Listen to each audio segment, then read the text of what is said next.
Okay. All right. Welcome to today's conversation presented by West Virginia University Career Services Center. Thank you for joining us today. I think this is going to be a great topic. Please remember to keep your microphones muted for the session and send questions through the chat feature. My name is Allie Royce, and I'm the Multimedia Specialist at Career Services. So today we'll be discussing networking and building experience amid COVID-19. And we have Sarah Halvorsen, the National Recruitment and Program Manager at Stanley Black Decker. And then two other members of Career Services team, Çağla Çelik, Career Development Specialist, and Rachael Conrad, Assistant Director of Employer Relations at Career Services. So we'll go ahead and let Sarah start us off. Great. Hi, everyone. Thank you for having me today. I'm really excited to continue our partnership with West Virginia University and learning how to adjust in this new world that we're all living within. So I hope, first of all, that everyone is doing well, trying to enjoy the summer as best as you possibly can, and hopefully all of your family and friends and everyone is healthy and staying safe. So it is nice to see you all through this lens of Zoom. Just a little bit about myself. I actually am a graduate of Shippensburg University back in 2002. I focused my major in mass communications with an emphasis in public relations. And following that, I had the opportunity to join what was then Black Decker. And Stanley and Black Decker came together in 2010. So I started my career with Black Decker in their sales organization right out of the college experience. That was my first job. And preceding that, I moved into a baby toy company with Kids Too, and moved on to do some marketing roles and some more PR function type of roles within Kids Too. And then I moved back into the sales world, working for Hinkle. Moved back to the Maryland area. The Kids Too job actually relocated me to Atlanta, Georgia for some time.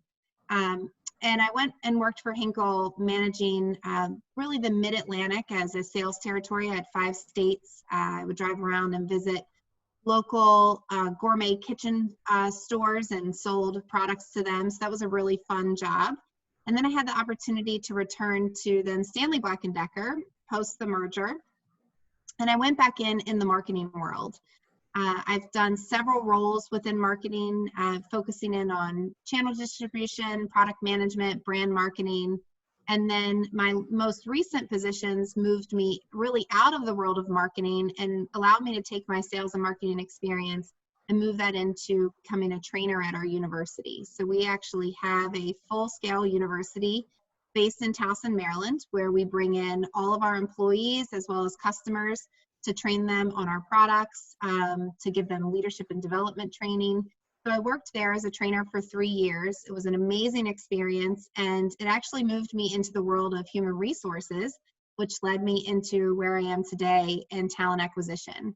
And today I am responsible for leading our sales and marketing development program, which is the program that I started with Black Decker back in 2002. So I've really come full circle. Which has been an awesome experience for me and allowed me to really hone in on all of my previous experiences with other companies, with Black Decker and with Stanley Black Decker, and be able to make sure that I'm finding the best talent for our organization. So a little bit about me on the personal side. I am a mom of 2 wonderful kids. I have an 8-year-old daughter and a 16-year-old son. We got to go to New York last year, which was such a fun experience for us. Don't know that we'll get to renew that trip this year, but hopefully when things settle down, we will. We love to travel as a family and to spend time together. So just a little bit about my personal side. So a little bit about Stanley Black Decker. Hopefully you know our name or somewhat about what we are as an organization. And I think when you think of Stanley Black Decker and you think of the names individually, Stanley and Black Decker, you'll probably recognize us as a power tool company. And that is what we're most known for. We actually play #1 in power tools and storage and accessories as well. So we are the largest in that industry. And we have a lot of brands underneath our umbrella. So it's not just Stanley and Black Decker. We also represent DeWalt. Craftsman is one of our newest. Irwin and Lennox, Proto, the list goes on and on. And we really are able to cover a wide array. So from all the way to the DIY consumer, that first homeowner, or maybe that do-it-yourselfer who likes to do small projects around their home, to the pro contractor. So we have done a lot with that, and that is our strongest standing part of the business. But we have two other parts of our organization as well. We have a security division, which you might not have known, but Stanley actually invented the automatic door. So we were the inventor of the automatic door, and so we have a large hold in that industry. But we also play in healthcare as well. So we do a lot of different security devices and things like that for hospitals. We manufacture all of the little devices that babies wear when they are born in the hospital, and so that they are kept safe when they're in the nursery and not taken from anyone, and they essentially know where they are. And then our third division is engineered fastening, which would be the one that probably no one would know about, but everyone is using.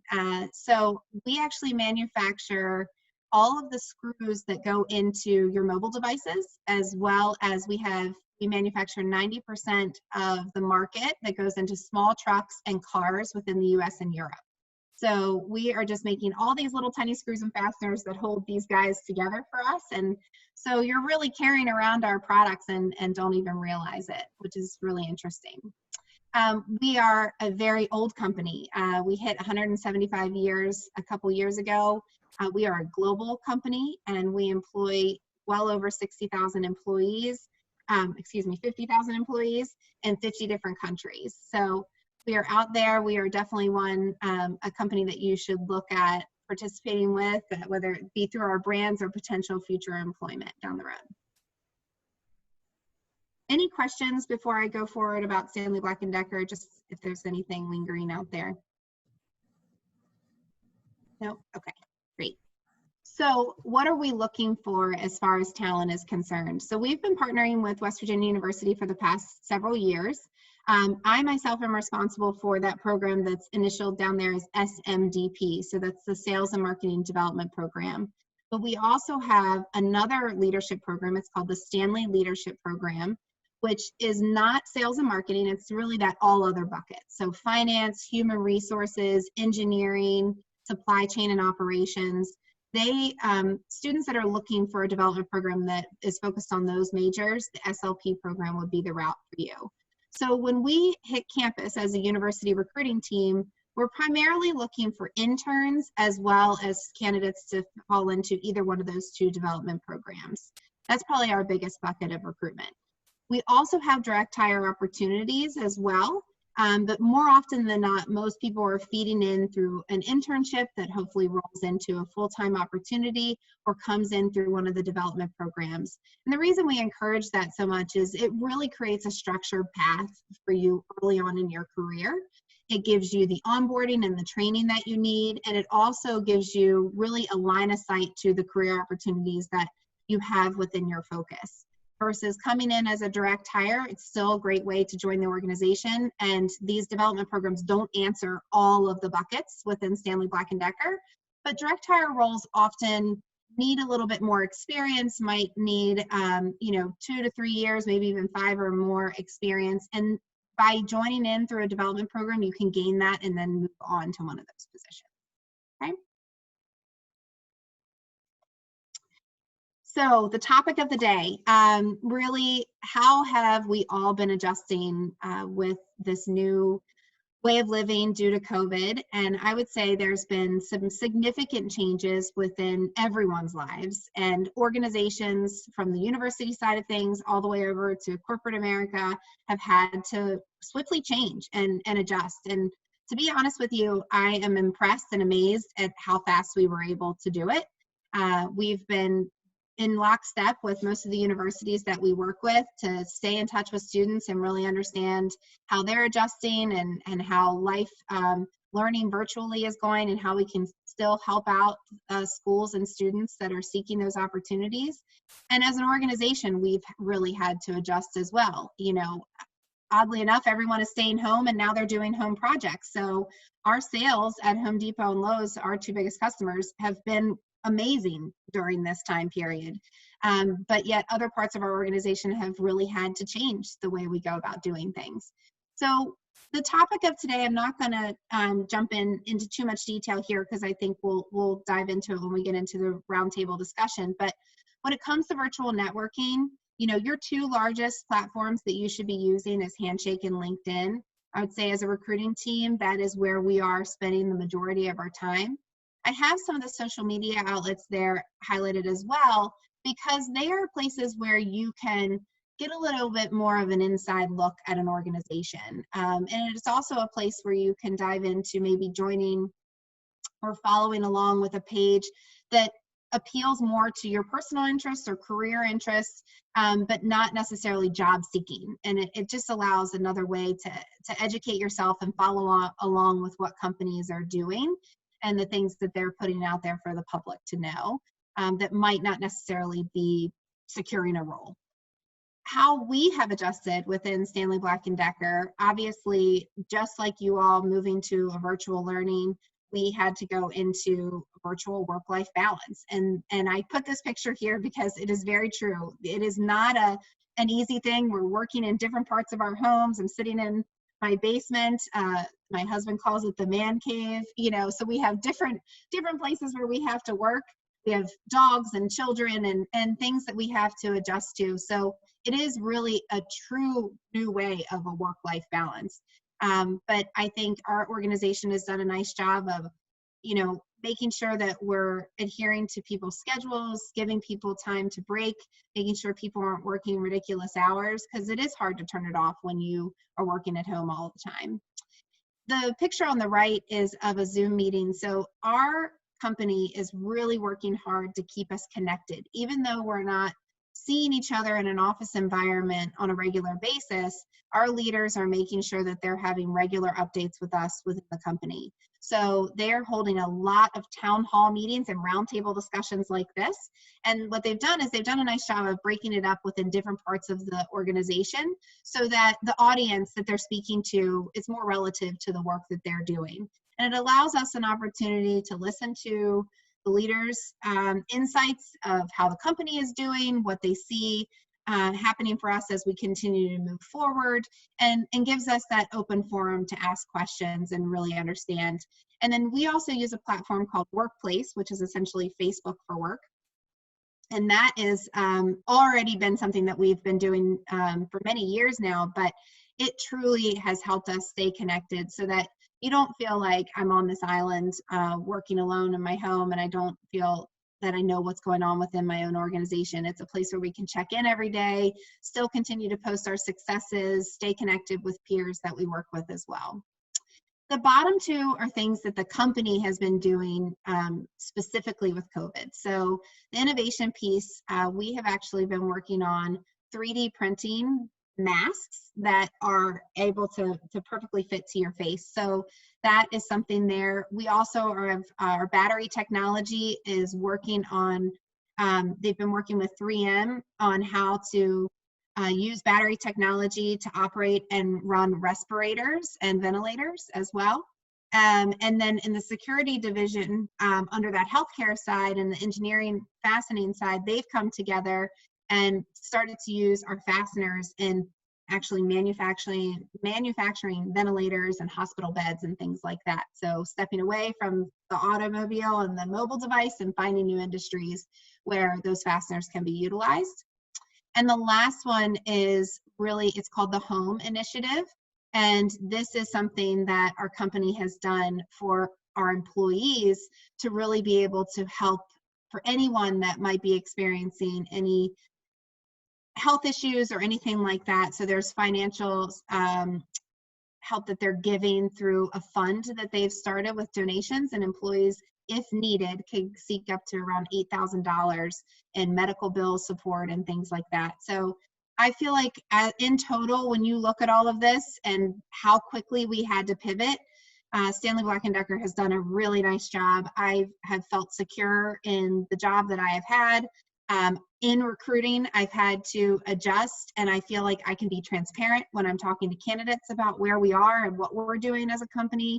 and feel good about the conversations that I'm having. And I know from other recruiters that I've talked to, it's not been easy. You know, many of you are seeking opportunities, and internship programs didn't move forward for a lot of organizations, and it's been a big shift. But we've been able to continue to have transparent conversations and keep people up to date as to how we're proceeding. So I think that was my last slide, and then I'm gonna stop share so that we can go back to just our discussion. Sounds good. Yeah, thank you for that insight and all the points that you made. And you did cover how your organization has changed with COVID. And so from there, we will go into how has networking changed? Like what tips, what are the best sources for students to take advantage of right now and things like that. So we'll go ahead and let you start, Sarah. Absolutely. I think networking in a lot of ways, it might feel more challenging because you are restricted now to truly this virtual space. But I think if you flip it on its head and you think about it, the fact that, you know, before we might have been trying to meet people on campus, attend career fairs, go to different events, and feeling like this virtual world was over here that you needed to find time to work on. Now you have time to work on it. And really, you can stretch so much farther now than you ever could before with the virtual networking. And for us, LinkedIn and Handshake has always been one of our main sources for recruiting, because I work with a very small team.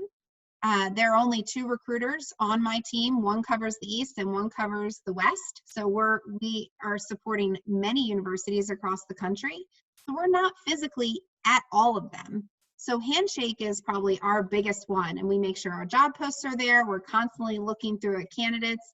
And then one thing that we are actually going to be able to start doing that we recently learned about is hosting events and information sessions through Handshake, which is going to allow us to actually take universities, maybe we focus on universities in the Mid-Atlantic or something like that, and invite students that we're seeking. We can actually select down profiles that we're looking for so that it's specific to the things that they want to learn about, and run info sessions that way. And for us, now I'm covering 5 or 6 schools in one sweep versus the travel that I used to have to do, or the things like that.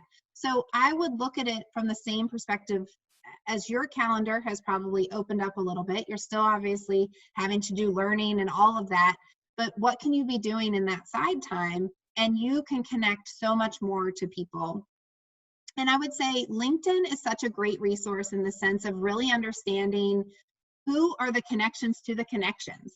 And when you are looking at companies that are interesting to you, you need to see who is connected, who's alumni of WVU, where are the roles that they, maybe you're looking at a marketing position and you're interested in marketing, you find somebody with marketing in their title that works within that company. There could be some dotted line, and I love how LinkedIn shows 2nd, 3rd, 4th, 5th. I mean, they really show you how far back you could go. And so utilizing that and taking time to dig in a little bit further versus just understanding the company and the job description. It does take a little bit more work, but I think the impact that you can make is so much greater.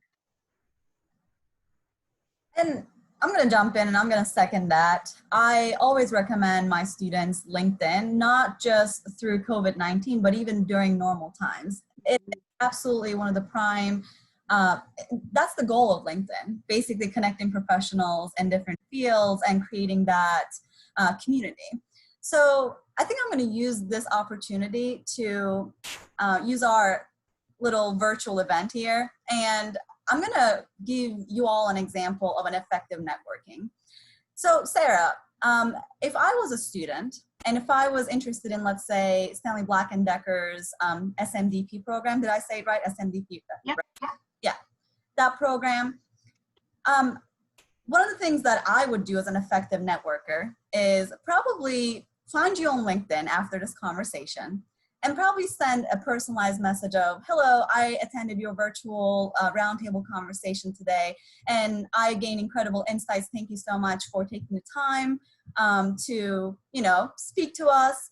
And even before the Roundtable series, I was really interested in the SMDP program. And in fact, I applied through XNY, like through a handshake, perhaps.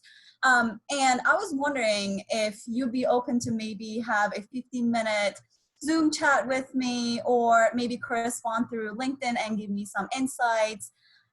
That to me, so I'm going to ask you at this point, what would you think of that student that kind of took this extra mile and went above and beyond and contacted you this way? Very highly. And I would say the key to that, though, is everything that you said after the connection. It's a well thought out email that allows me to see what you took away from the time that I was sharing with you, and why you're interested. I have a lot of people post events that just connect with me, and I will accept their connection, and that's fine. But if you really want to make the connection, you take it the next step further, you inquire, and maybe it's not the program that I recruit for that you're interested in, but you still want to learn about Stanley Black Decker, or you are interested in another career opportunity within Stanley Black Decker, and you would like to know if maybe I have other connections that could help you become better educated. And I know we'll probably touch on this in a little bit, but you know, continuing to build on your knowledge, using that connection as a platform to start the conversation can take you in a lot of places and might introduce you to someone new. Or I myself have had a lot of times when you see a recruiter, I think you think they're only a recruiter and only in HR, but I just shared with you, I have a wealth of knowledge in other industries, and I would be happy to share that with someone. So yes, the connection is important, but it's the extra step. And then I would say, just be aware that it might not be a 24-hour turnaround for someone like myself too. So a lot of people, when I do these things, will connect with me and I will get in mail. Just be gracious of people's time and understanding, giving them time to respond as well, and not take it as, oh, I haven't heard from them, so then therefore that was a fail.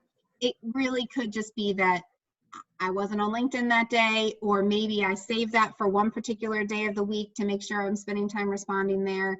So allow a little bit of grace in all of this time frame, because it is an uptick versus the normal, I would say, versus a normal time. Yeah. Okay. I give that example of that demonstration. Like, we can talk about networking all day long, but that's actually how you effectively network with professionals. Yes. And it's really important to keep fostering that relationship too once you have connected with a professional. But we'll talk more about that. Yes, and I would say too, just to add one more thing, it doesn't always have to be about pursuing a job. It can always be about just learning something new. You might have any interest in working in power tools, and that's okay. But we are still, even though we're a manufacturing company, we're still consumer good. Maybe you're interested in that type of industry. There's something to be gained and something to learn from every person that you interact with. So just take a little nugget from there.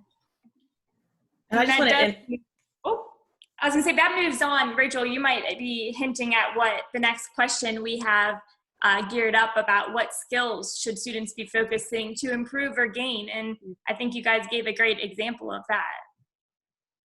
Yeah, so I would absolutely say during this time, you honing in on that resume, really making sure that you are taking time to refine it. I think, again, when we're running 50 different places, we might tend to pull out the resume at the last minute and get it ready for the career fair. But if you are networking with a wide array of people within LinkedIn, and maybe different roles and opportunities, customize that resume so that you have different versions that are, going to be more tailored towards what a specific job is looking for. You should really be doing that anyway, but I understand in a career fair, when you're kind of going out and handing them out all over the place, you don't know who you need to be handing what to.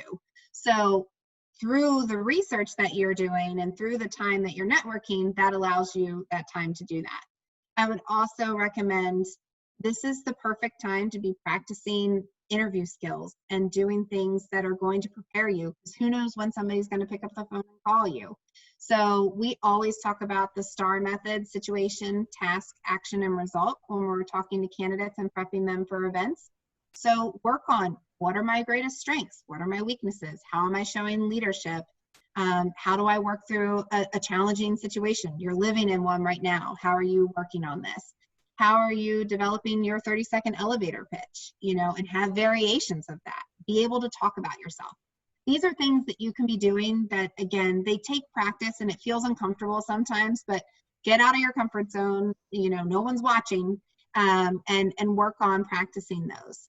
As far as other skills are concerned, in the world that I live within, I'm always surprised at how people lack PowerPoint skills, even skills in Excel, unless they were a finance major or something like that.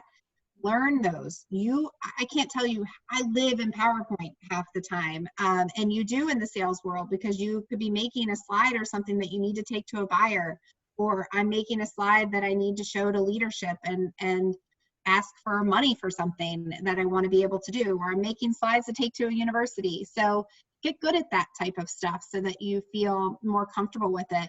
And I think I assumed, honestly, that would be something that you would use a lot, but maybe it isn't. And if it isn't, get familiar with it. The basic things that you'll need once you enter the working world that you're kind of living within all the time.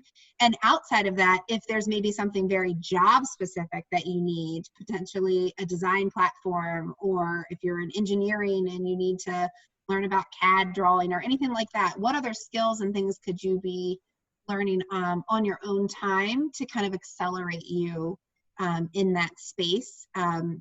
Maybe taking another online course that's not even related necessarily, but kind of helps you developmentally along the way. And I'm going to pick up on that, Sarah. Great insights. I absolutely agree with you. And some of the students at this point may be a little bit frustrated in that, well, my internship has canceled. There's social distancing. I can't even go to class. How am I supposed to develop these skills? And if you are at that point, if you have that kind of like conflict, well, I'm going to give you a few resources that would definitely help you gain those skills at the comfort of your homes. So the first thing that I'm going to suggest is LinkedIn Learning. Are you familiar with that platform, Sarah? Yes. Mm-hmm. Yeah. So I think every single student should look into it, because the specific skill that you need to develop obviously will be contingent upon what major you're in. If you are a marketing, advertising student, maybe developing or gaining a certification in search engine optimization, that might be a good thing for you if you gained a certification during COVID in that field. If you are interested in project management, again, maybe attending workshops or gaining certifications in that field would help you. So I think certain skills aside from PowerPoint or interviewing will really depend on your specific major. But 100%. LinkedIn Learning, there are free, I think there's a subscription. It's a premium service through LinkedIn, but they do have all kinds of certification programs, all kinds of courses on different things, from Microsoft Word to programming languages like Python and Java and really a lot of different things. So definitely look into that to be able to develop those skills. The other resource that I'm going to suggest is if you are a member of a student organization or a professional association. In the aftermath of COVID, a lot of those associations actually gave out free resources, free certification programs or online courses for professional development. So look into those things. And the third thing is, I don't know if you all ever heard about a website called Coursera.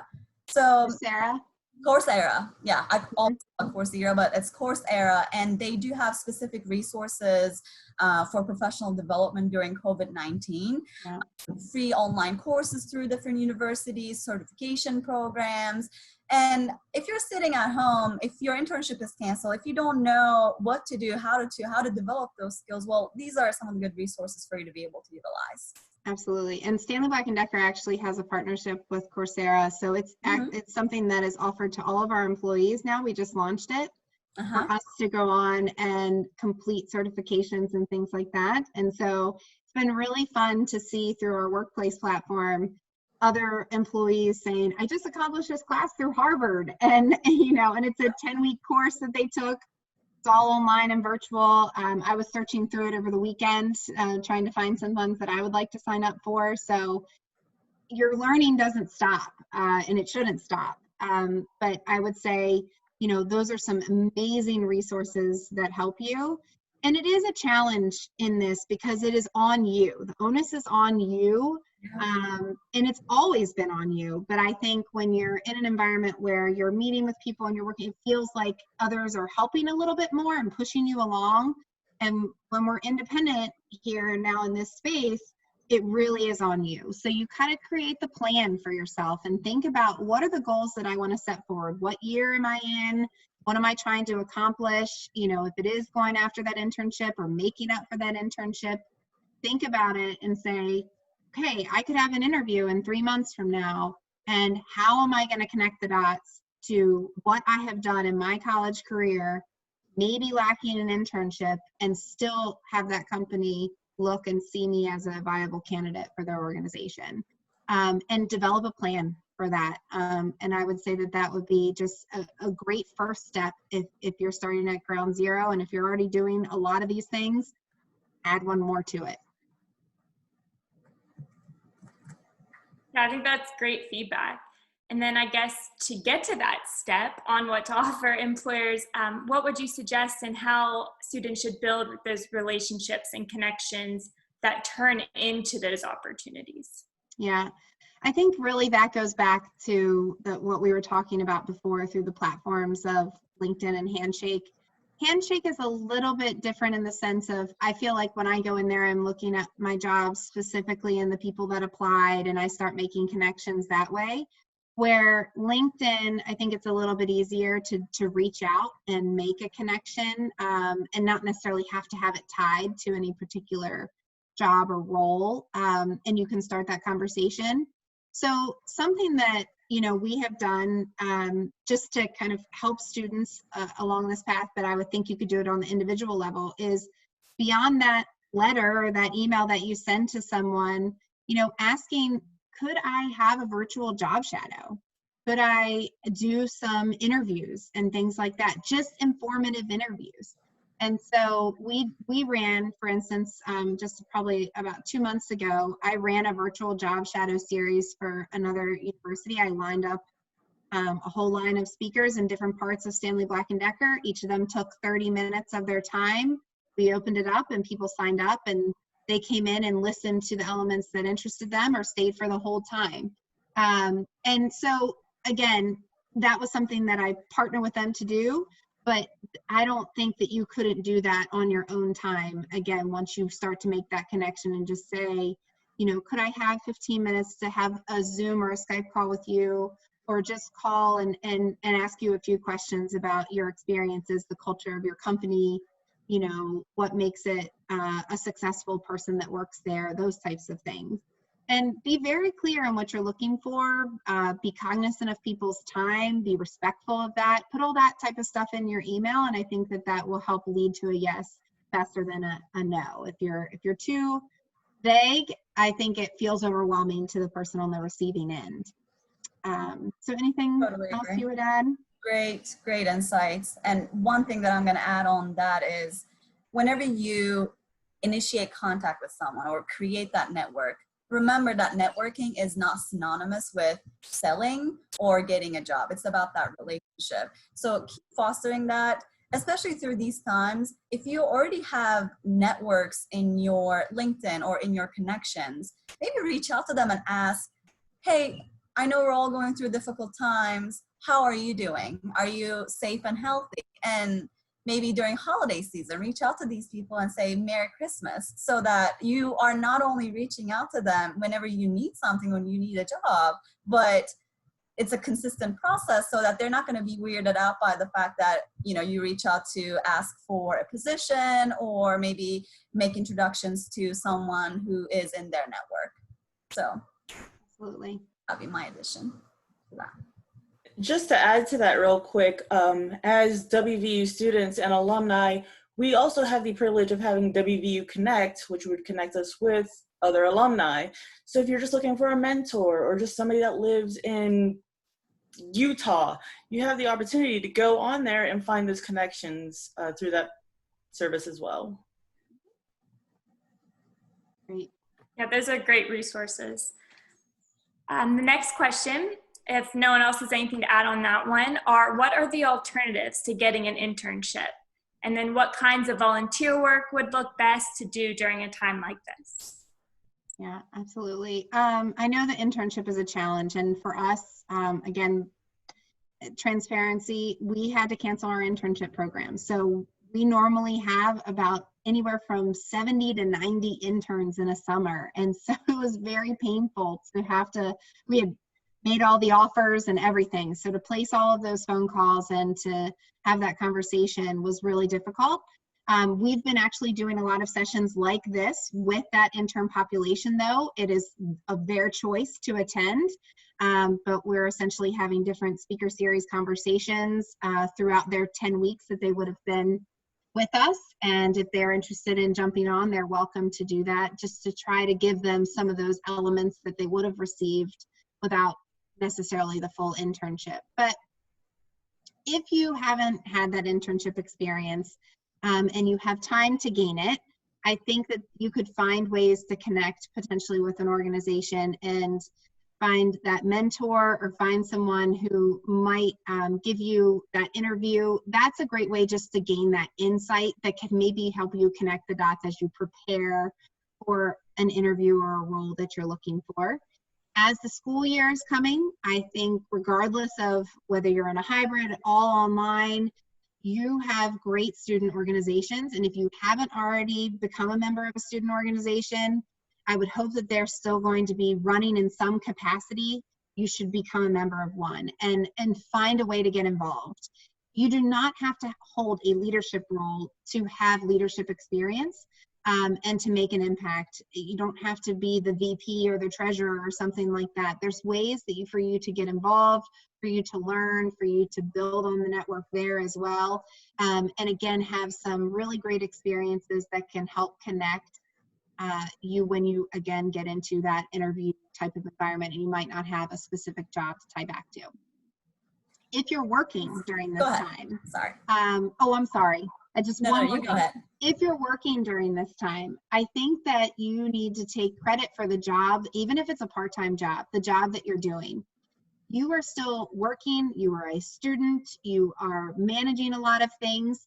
You can speak to time management, you can speak to employee relations, you can speak to the different experiences that you've had. Some of you could have been working since you were 15 and just holding down a job and being able to manage your sports in high school and then now going to college. Think about your life experiences again and how all of that ties into your full story. Companies are aware, and us included, that there is going to be a gap in that true experience. But that doesn't mean that 10 weeks at an internship is a make or break deal in you securing a job and an opportunity. So don't discredit all the things that you're doing on your personal side, your passions. I know for us, we always want to understand, what are you passionate about? What really makes you who you are and makes you tick? Because we want those types of people coming into our company, bringing new insights, innovations, and drive. So again, looking at yourself as a full picture, a full package of all your experiences and tying that together. Exactly. And as far as the volunteer experiences go, I mean, we are going through real difficult times, not just as a nation, but as a world. And during this time, any kind of volunteer activity, any kind of giving back to the community, I think it would not only look good on your resume, but also from a HR professional, like a employer perspective, Sarah, how would it look on their resume if they were to, like, elder populations right now, the elderly, they're an at-risk population. If you somehow involved in maybe assisting elderly, getting their groceries. There are programs like that, and I'll drop the links to the chat box here in a second. That could be something, a way for you to volunteer and get involved.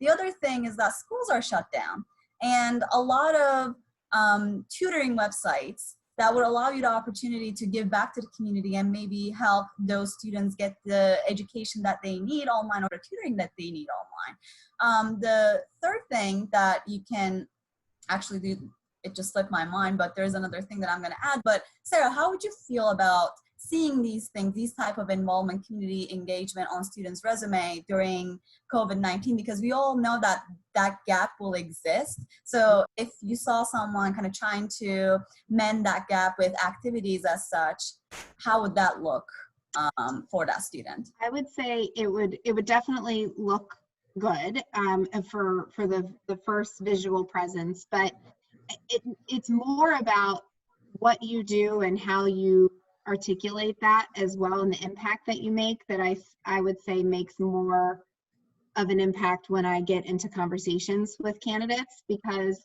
I have definitely run into scenarios pre-COVID where people are a part of a lot of organizations and done activities and things like that, but then they don't know how to speak to the impact of their experience.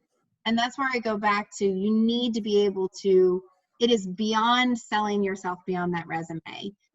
It's not just making sure you have a lot of stuff to list on there. It's how you talk about the experiences that you have had. So I think that, to your point, the volunteer things are amazing, but make sure that they are really going to make a difference, and that you're not just doing them to check a box, that you're trying to do them so that you can make a difference, have an impact, have a learning experience, all of that kind of stuff, because it will come through when you talk about it. So I just pull those two things together. Even the organizations that I mentioned joining, don't just join a club to say I joined a club. You need to do something with it while you're there.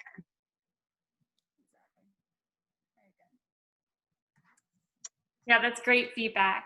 We do, if no one has anything else to add on those questions, we did have another question come in from the chat, and it's directed at Sarah, but I think Rachel could cover it on how career services can answer it, and then you can give insight on what your company's plan is for fall, if you can.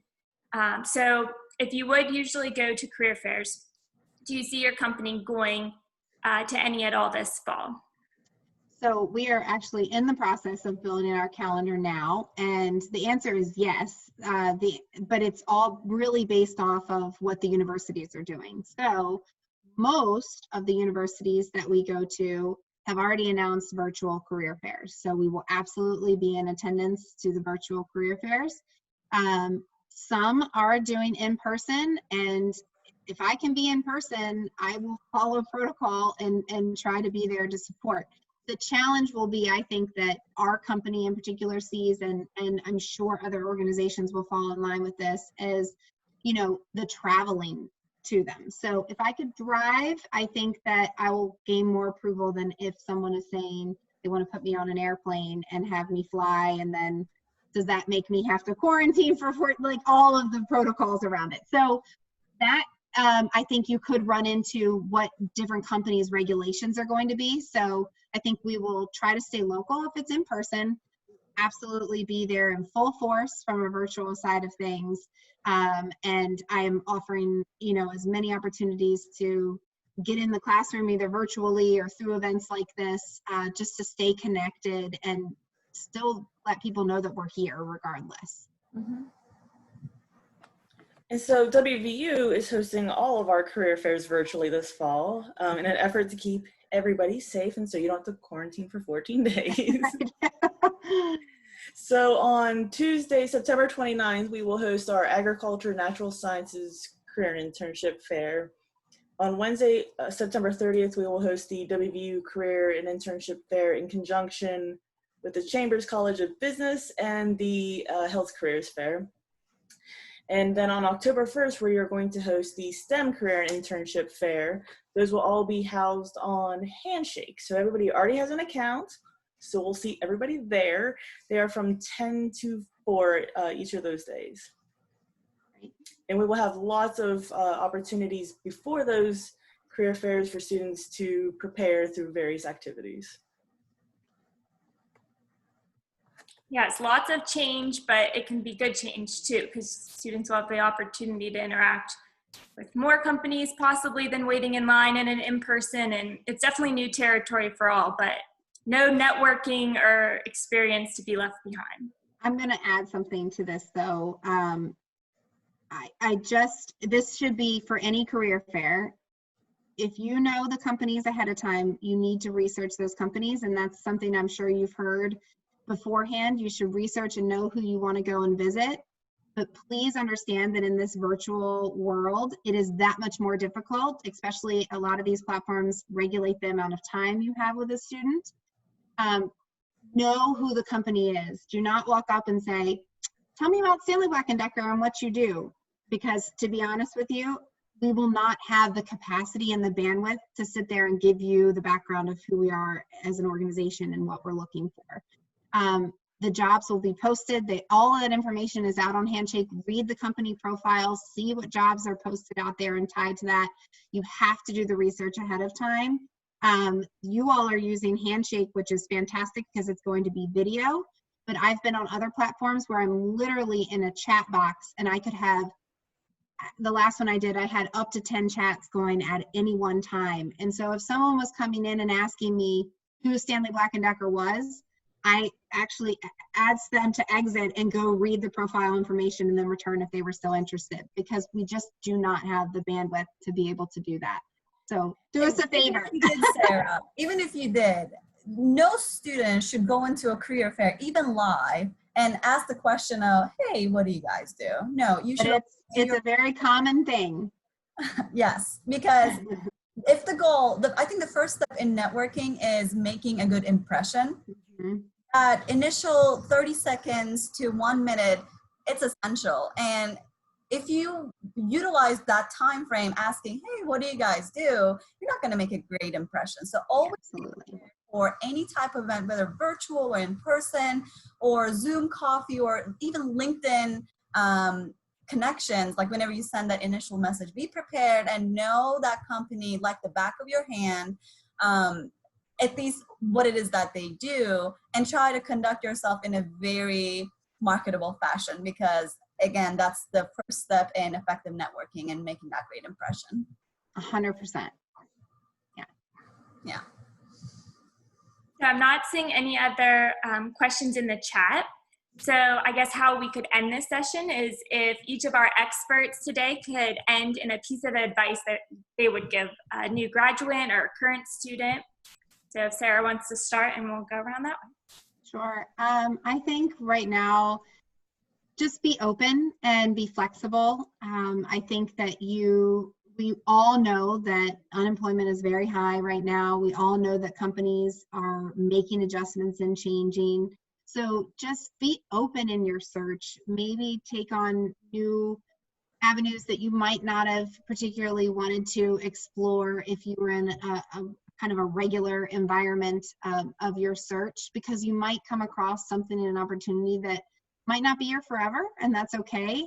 Don't think about this first role and opportunity that you're seeking as that's what it has to be. It's about gaining a new experience and opportunity to help you grow and build on your career.